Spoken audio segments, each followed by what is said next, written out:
So Josiah is now 21 months, and he's got an older brother, Jeremiah, that is almost 3. And so it's super hard not to compare, like with the firstborn to the second.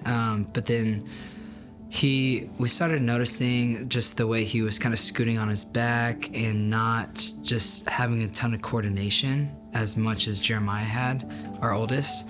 And so around that kind of 12 to 15 month mark, when you start to see that adoption from like crawling to standing up, like none of that was really happening. I think some of the concerns that we had was that Josiah was only scooting on his back, wasn't really rolling over that much to his belly, to then like try to go into all fours, and then really wasn't like attempting to crawl. And so he would just only scoot on his back and look up back behind him and then scoot back to where he wanted to go. So some of his development with trying to, obviously they're not going to speak too much like verbal words at that point, but just some of the ones, again, trying not to compare to his oldest brother, but around that same age, Jeremiah was attempting to say probably 5 to 10 different words, and Josiah wasn't really doing any of that.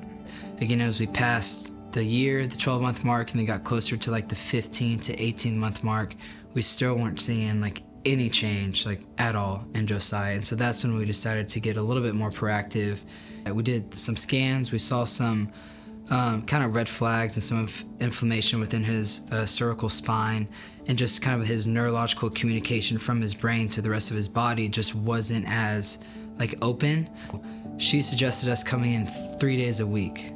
And it was a lot, and I would end up kind of blocking out my schedule on some days when my wife and I were both working to go home and pick him up and bring him over here. But for us, it was just kind of, like I said, it's a non-negotiable to, just stick to the protocol, trust Lacey and her profession. And I think we started noticing, honestly, it sounds pretty ridiculous, but I think we started noticing some changes within the first week or two. And maybe not so much within his adaptation of like crawling and like he didn't just naturally start walking, but with his like sensories, his senses, senses to light, louder noises, a lot of that, he just became more calm and relaxed. I'd being a fitness professional myself and talking with clients of like, hey, we got to build this brick by brick, like just one at a time.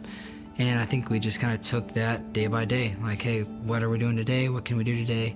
And then just being intentional at the house with the homework that Dr. Lacey gave us, again, to like implement it, to do it, because it was going to help, and it did help. Being able to have Lacey in our corner was huge.